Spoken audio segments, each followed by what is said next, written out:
Today, we're going to go over the most in-depth sales training you've ever seen on YouTube for selling GoHighLevel. This is a $30,000 framework based on the popular NEPQ framework by Jeremy Miner, and it's also very similar to the natural selling framework by Michael Oliver.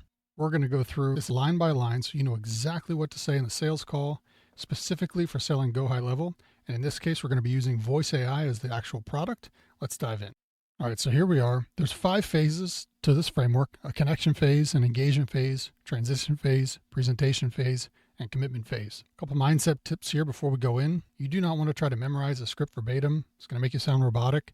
You want to modify this for your own natural tonality wherever you are. So some people have accents, different parts of the country, or speaking to different type of clients. You're going to want to just use whatever tonality and the way that you speak naturally for yourself. Idioms, things like that. You're going to want to use those so you sound as natural as possible. The script itself, as far as the words, without tone and cadence training, which is what we're going into now, is really useless because tone and cadence are 80% of what people hear. The actual words you say aren't really as important. People use your tone to determine why you're asking the questions that you're asking, the meaning behind them. And active listening with verbal cues and pauses is very important. So if your customer is speaking, you want to make sure oh, okay, wow, oh, I got you, things like that, right? So that they can see and hear that you are actively engaging and listening. That's the number one complaint people have about any type of salesperson or sales calls, is that the salesperson didn't listen. And this is how you can subconsciously satisfy that concern in their mind that you're listening. When you're speaking, filler words like and ah are actually natural, and they should be used like you would in a normal conversation. A lot of antiquated sales training techniques say that makes you sound weak and they should take that out. It's actually the opposite of that. You don't want to try to speak over your prospects. You want to always try to speak with them just as you would, a friend at the same level, so that you can build trust and that camaraderie in the call. As you're going through the script, they must expose their pain point or you're not going to be able to move forward. And we're going to get into more what this means. And slow speed, curious tone, and open body language is really where you want to be from a mindset standpoint throughout this entire thing. Okay. So this is going to be for a Zoom call, for example, right? So, when the call opens up, say, let's assume the name is John, hey, John, thanks for jumping on. Now here it says very brief small talk, no fish on the wall. That is not rapport building. A lot of people talking about a bunch of other stuff, well, if this person lives in a certain state, then I'm going to say I live there. And you try to have all this stuff that has nothing to do with why they're on the call as connections. That is not connection. It's actually annoys and triggers type A business owner personality types. And they're going to actually probably move more towards saying, all right, well, let's just cut to the chase, because they're used to that kind of stuff. And it's actually, they're going to compartmentalize you as like a salesperson, and you really don't want that, right? So, hey, John, thanks for jumping on, whatever it may be, right? If you want to talk something about the weather or something, I personally wouldn't even do that. Go right into the value, because that's what you're there for, right? So yeah, this meeting is just to kind of understand, where you guys are with, with handling your missed calls and see if, our AI voice receptionist might help you get some more customers. Does that sound okay? Now, notice I purposely ummed and ahed. I didn't actually read exactly what was there, right? Trying to sound natural. Okay. But the idea here is you're putting something on the table that they're not going to say no to. All right. You're getting them into kind of just a very initial opening phase of like, yeah, hey, that sounds great, right? Because when they first get on the call, there's going to be a wall up. There's going to be a lot of, they're ready, right? They're kind of, they're waiting for the pitch. They're waiting for the pressure, and the guard is up. Before you begin anything, you have to get that guard down. Okay. So this is how you open it. Yeah. Hey, this just kind of understand where you guys are, with handling missed calls. And that'll help us kind of see if our AI receptionist might help you guys get some more customers. That sound okay? Of course it's going to sound okay, right? The way I said that just there, it's like, yeah, let's do it. Right. So now we go into a connection phase. First phase, you want to find out what they're doing now. You can't skip these phases because you're going on a journey, and it's specifically organized in this way. And this is proven methodology for decades that this is the most effective way to sell.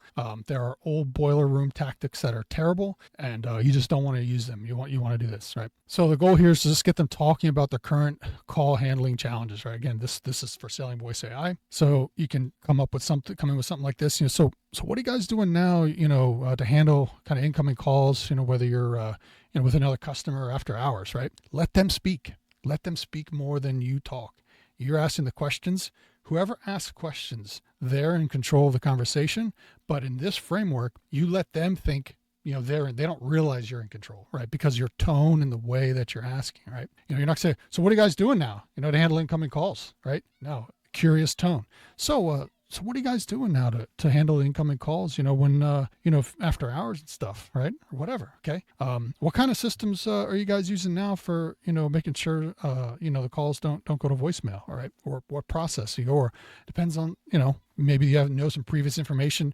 These are just examples. Okay. So how long have you guys been handling calls this way, right? What made you set up your current call process in the first place? Things like this are just ways that you can kind of open up, get that connection going, and find out, like, hey, what is going on with them, and let them begin to explain to you, why they're interested in what your offer is, right? So go through that conversation section, and then we can move into the engagement phase, right? So now we want to look for some more problems, depending on what they said. Want to help them articulate their frustrations with missed calls and voicemail, right? This is like the number one thing the small businesses lose money on. This is like, if there's a leaky bucket thing, this is the biggest hole, all right? Because these are people already calling them from Google Maps and from their website and whatnot, and they're small operations. They're missing calls during the day. They're missing calls after hours, and people don't leave voicemails. They just go to the next thing, and these guys, they're losing tons of money, right? So we say, you ask them after they've talked about what's saying, the idea here is you're curious about how that's going, right, for them. So how happy are you guys, with what's, your current situation, catching all incoming calls, to your business, or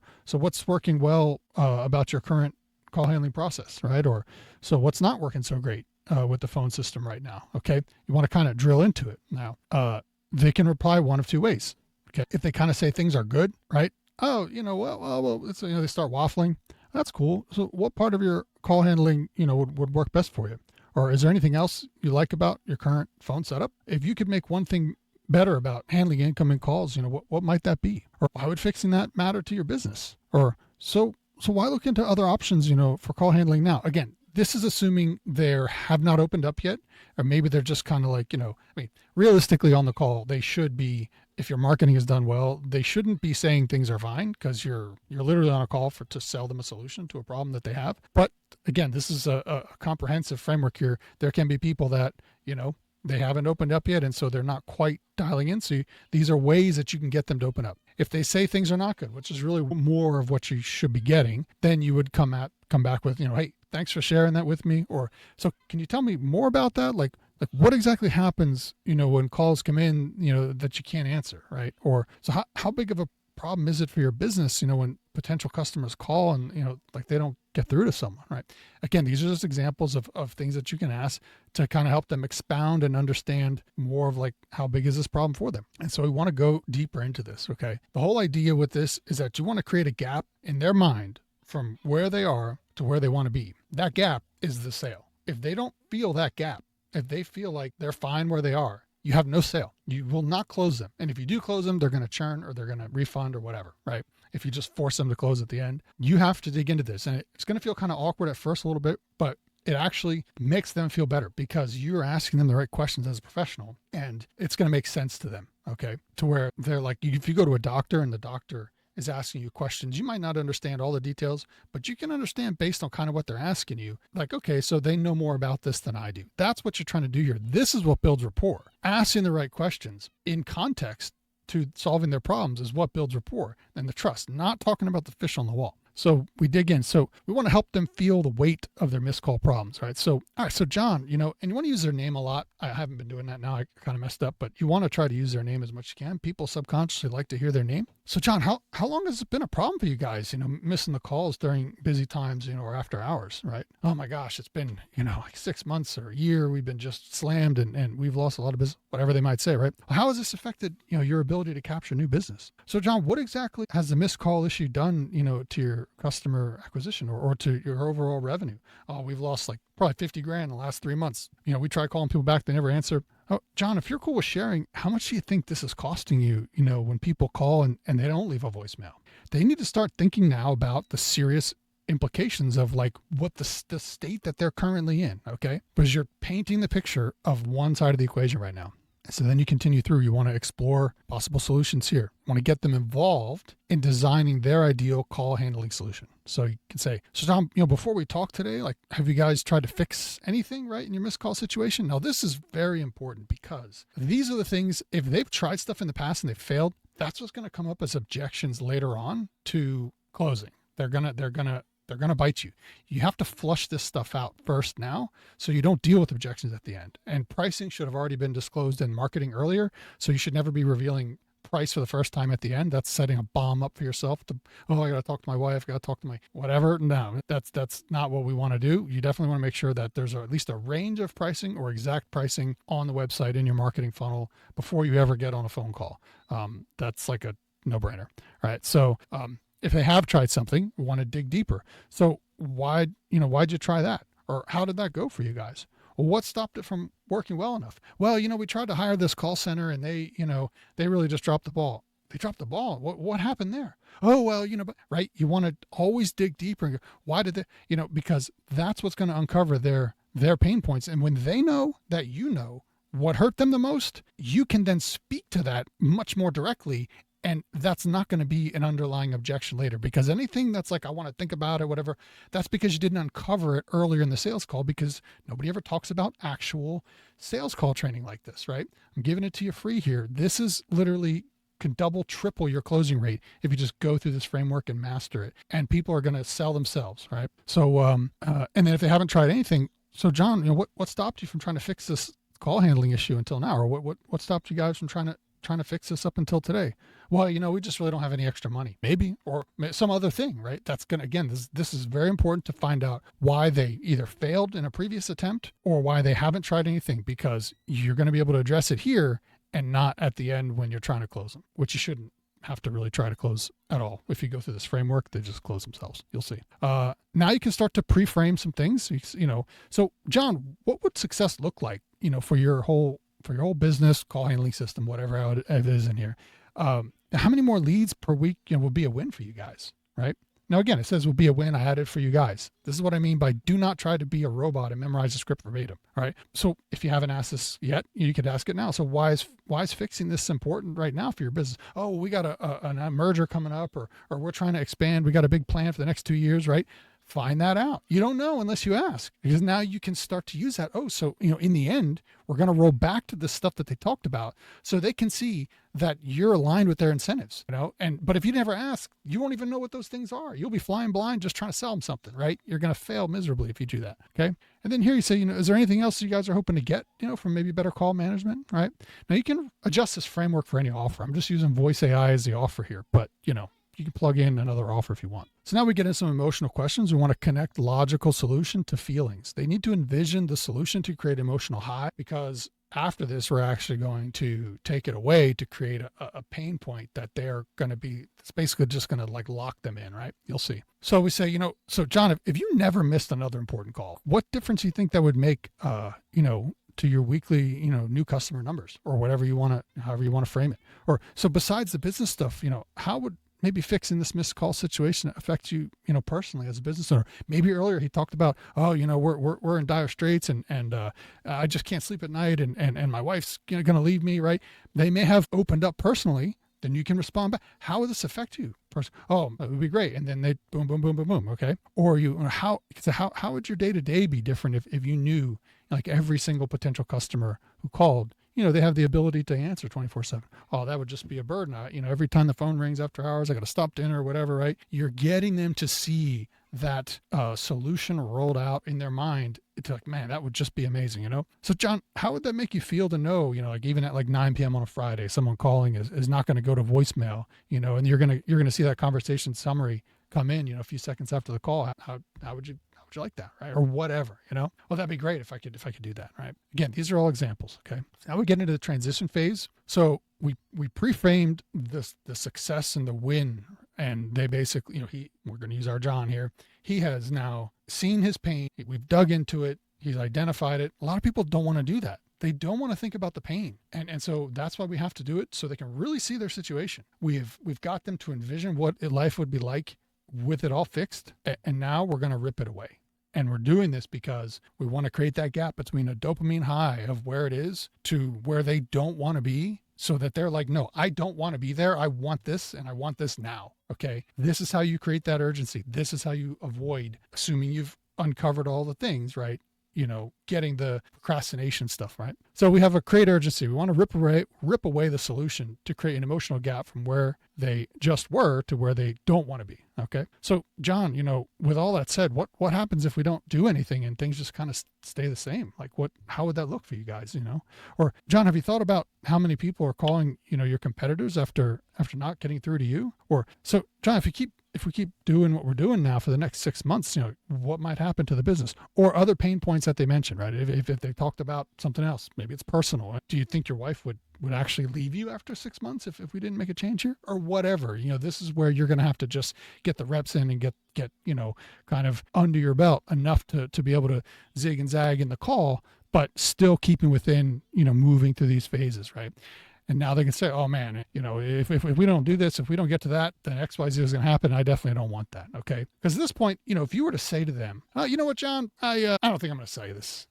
They'd be like, well, what are you talking about? You're not going to sell me this, right? Like they sell themselves when you go through the framework of the call in this order, right? So now we want to really kind of check how important this is to them. So we want to make sure they're serious. So you say, something like, all right, so, they've acknowledged up here, like I do not want to be in this situation, right? Then we say something like, so on a scale of 1 to 10, 10 being the most important, how important is it for you guys to stop missing the calls here right now? Oh my gosh, it's a 10. We got to do this, right? Because they've already pretty much, you've dialed them into that point, or then you get it. Why'd you pick that number and not lower? If maybe you don't know yet, or maybe you want to know more, you can ask more. Well, we got to do it now, because if we don't, we're not going to get the funding, or whatever it is, right? You're building that sense of urgency, like they can't wait. Okay. And you could even ask, if you haven't yet, something still, what makes improving your phone system priority now, for your business, if they haven't given you a reason why they need to do it now. Because if they don't talk about why they need to do it and why they need to do it now, again, you're not going to get the sit. You're going to get closing objections. I got to think about it, whatever. They have to sell themselves before you ever get to the end of the call. So now the presentation phase. Notice how this is way towards the bottom, right? A lot of sales training, it's like right up front. Here's what we have. And they wonder why they don't sell anything, or they sell very little, right? At this point, this person's already sold. This is just water under the bridge, and that's what you want. You do not want some long, drawn-out presentation of what your offer is. That's not going to, people are not going to be sold on all the widgets and bells and whistles. They just kind of need to know it's there, and so you just kind of go over it briefly, but that doesn't really matter. They're sold on the outcomes that you've gone over on everything up until this point. That's all the business owner cares about.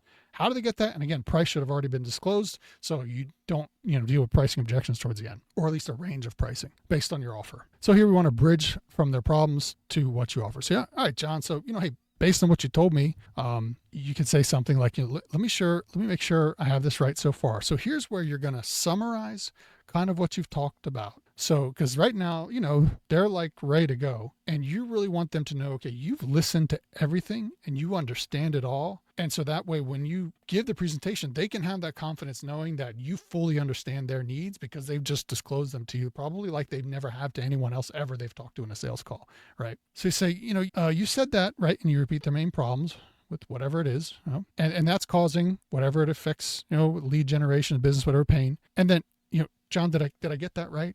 This is very important, right? Because you want them to know that you're very, very serious about your understanding. Like, this is next level stuff. For them to be like, wow, this guy actually cares. This is how you sell for more. This is how you get out of being commoditized. All right.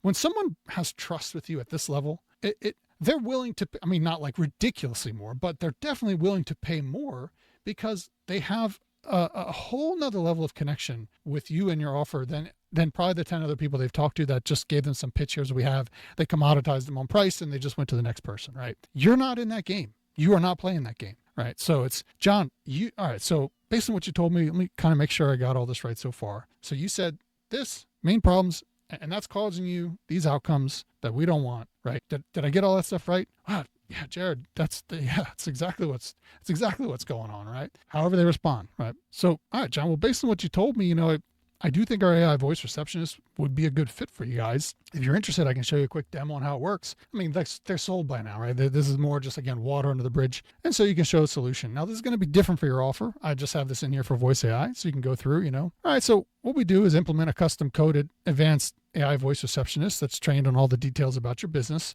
So it sounds very natural and can actually have, effective conversations with your callers. So this means you're going to capture a lot more of that business that you would have otherwise lost, because we all know nobody leaves voicemails anymore. So, they're just going to call the next business, and you can put in there if they're an electrician or a plumber or whatever. They're just going to call the next plumber on Google Maps, and they'll probably be like, yeah, that's what they've been dealing with for the last 6 months, right? And so for each feature, you can follow this pattern problem. So you mentioned that, right? Blah, blah, blah. Problem I told you about call handling. Then you can have a solution. So what our AI receptionist does is yada, yada, yada, right? It sends you the right away, it answers the call, whatever, however you want to put the solutions in here. And the benefit, right? That means you'll be able to, whatever the benefit is for their out. So you can kind of fill this stuff in before you roll with it. And then you're going to change it as you go, because you're going to get real-time feedback from customers and stuff. But this is kind of how you want to connect these things so they see.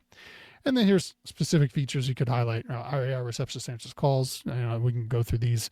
You can download the script below and read through all this. It's pretty much just your basic AI, feature set. All right. Now, here's the thing. During the presentation, you do not want to ramble on for the entire presentation. You want to stop and ask questions. So, John, does that make sense? John, could you see this working for you guys? Could you see this working for your business? So, John, do you have any thoughts on that? Or how do you feel about that? Right? That matters a lot.